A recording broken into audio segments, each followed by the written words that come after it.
Hi, it's Tyron here. Welcome to step 3. This is a new revised step 3 because the last video was trying to catch a particular trade.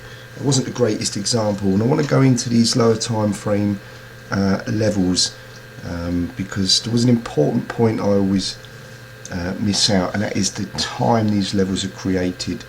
I never really speak too much about this because it gets confusing when you start looking at daily, weekly and monthly supply and demand levels, because the time becomes irrelevant.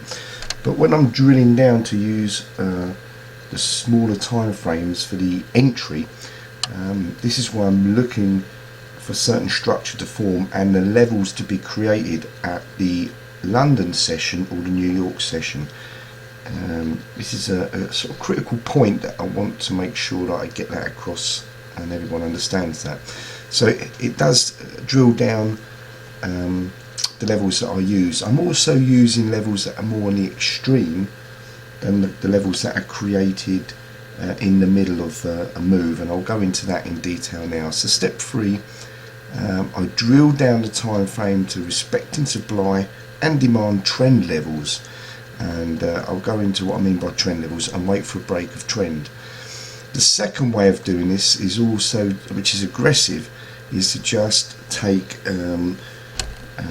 the exact turning point by using a lower time frame level that is within that weekly, monthly or daily, depending on what the profit target is based on, what the structure is in the higher time frames. You're just catching the extreme turning point. So a bit more aggressive, and I only use that now and then when it's extremely easy to find and spot, rather than trying to over analyze. Don't forget, there must be a small clean base with strong impulse candles around the London or New York session. So in the UK here, that's approximately sort of 8 to 10 in the morning, and then sort of 12 to 2.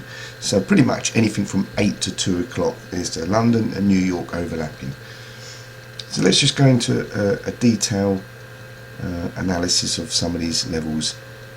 At the moment, the dollar yen, I've got some orders on at the extreme of this rally base, potential breakout as well as a reversal here, and this could come up to this area only for the fact that it's a measured move. But we're in an area where I'm expecting price to move fast to the upside or the downside, giving me clean candles for profit target on the higher time frame.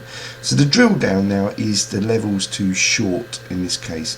Now there's two things you can do. One, if I'm watching a 240, you can see the nearest area from here of demand has been taken out and formed this supply. So I'm waiting for price to retrace back there. But not only that, I'm looking at the time this level was created. You can't see too much on the 240, so I'm going to use the 60-minute to find exactly what hour this move happened on. Then you've got this level here, and we'll go into that again in a moment, where price has moved. And then also there was a level here where price reversed. It didn't quite reach that level, but we'll look at that as well, all on the 60-minute time frame. Now here's a level within that level on the 240. Just looking at the time, you see this was 6 in the morning. You see the time this happened. If we look at the bottom down here, you'll see the time the level was created between 10 and 2. So this happened during the London, and then the New York price dropped and obviously retraced and then continued lower. But since this big move down, that was the level that would have worked. Now I don't tend to take these, I wait for price to come up to the extreme areas, but there's nothing clean here. Now this level here, let's look at the time the strong move happened, 10 o'clock around the London session. Let's have a look at this one. Now this one was 4 o'clock in the morning. I never took this, but you can. This is the reason why. But you can see price still reacted from it, and they can work. But part of my rules is I'd never place an order at a level that was created at 4 o'clock in the morning. Just part of my rules. A filter. So if price comes back up to this level on the 60-minute, based on this being at the high, the extreme area of this monthly wick that's about to close. It's the 30th of March. This is a remake of this video just to give you a clean understanding. Then I'm happy to short there, so I've got to set and forget. Other examples, because I obviously placed loads of set and forgets here. Let's just choose Aussie yen. Let's have a little look at that. Let's just see what's going on. I'm just going to start from the higher time frame. If we look at the rules, first of all, looking at profit margin, higher time frame, clean candles, scan for overextension, and the price as well. Opens up profit margin. I do use this for trend following as well. We don't get so much trades on the trend following really, but because the fact that by the time you catch, as an example, this is a trend following, by the time you try, and I'm actually going to buy here, the probability is breaking of the trend line the more touches you have. We've had 1, 2, this is the third touch, so probabilities are reduced following trend. But I look at these areas still, but I didn't want to confuse people, so just keep it simple. Profit margin. Now, as an example, we've got a profit margin in the sense of following a trend in this particular example up to here. There's potential. I'm not looking to go higher, but just in this fact that we've got a small kind of range bound market here, there is profit margin, clean candles. It's no different for looking for profit margin. The probability, the wave and the curve. I never trade the first wave or reversal of price unless I am touching a trend line.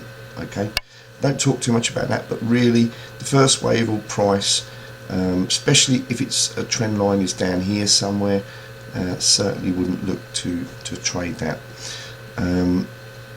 Range bound with a trend, you know, this is where it's not really bending the rules. I've got three kind of strategies: the contrarian, the trend following, and then the breakout, which is using Pandora's box. A new video has been uploaded recently on that, just through backtesting. So let's just look at this as a example of a trend following with profit margin. I don't look at so much what the wave is. I'm just looking at, we've had a trend line touch, prices potentially can come up to here. Now I'm looking at price retracing to retest the low now, like a double bottom, and in this double bottom I need to find what I'm concentrating on, step 3, lower time frame structure. So if we lose the trend line as the curve in the chart pattern up here, I'm extremely low. So that works with the curve, okay, with the trend and all that. So extremely low. Now my order has gone at this wick, but why this wick on the daily? Let's just look at the 240 first. It's down here. When was this created? Gives us a rough hour and 4 hour blocks, 8 o'clock. Now let's go down to the 60 minute and really look in detail at that level. It's this level here on the 6. This is the 240 minute level drilled down, but when did it launch? Where was the time that price decided to break from this box area? It was 8 o'clock, so it was the London session, and then price has moved away. The New York kind of session comes in somewhere here, but it's this London pivot point that I'm more than happy to have a set and forget, and that's one of my targets. So I'm just going to go for the one target, use a bit of trade management depending what happens on the 240 daily, maybe even the weekly up to this particular area. Now I'm going to go for another example. What have we got on here? Let's have a look at the Euro Aussie. So I've got an order in on the Euro Aussie. Now the Euro Aussie, not really using the monthly, although we are in a bit of a kind of range on the monthly. You can see that's moved sideways. This is the low end of the range. We've not really broken down and kept continuing. We've kind of had a bit of a fake out there, just a fraction. We've got a trend line here coming down. If I expect it to come up, this is the second wave down, profit margin to here within that trend line. So I'm looking at the whole curve area. If we look at the curve and the monthly, I'm definitely at the low end of the range. That's the only way I can kind of describe that, especially on the weekly here. So I'm low on the curve, I'm looking for longs. So where is the nearest area on the 240 minute? We've got a trend line break here. We've got a very steady trend moving up. I'm not just buying because of this trend line, because I don't really like this so much, but there's no impulse move on the 240 out of here. The impulse move has been here and then here. So let's just have a look at those two levels on the 60. The reaction from this level, let's see when this was created first of all. This was about 7 o'clock in the morning, just before the London Open. So they're already coming in and trades and orders being placed, and in this case it's worked, but not the ideal level. It's just before the London session. But this level, which is the 240/60, look at the impulse on the 60-minute as well. Look at the time it moved. This is 9, 10, 11 o'clock. Big strong moves. So I've placed an order there to go long because it's actually around the London session. Let's use another example. Let's use one from here. Let's just look at something different. Let's have a look at the pound New Zealand. Let's have a look at the pound New Zealand. Now this is a big range. Look at the monthly.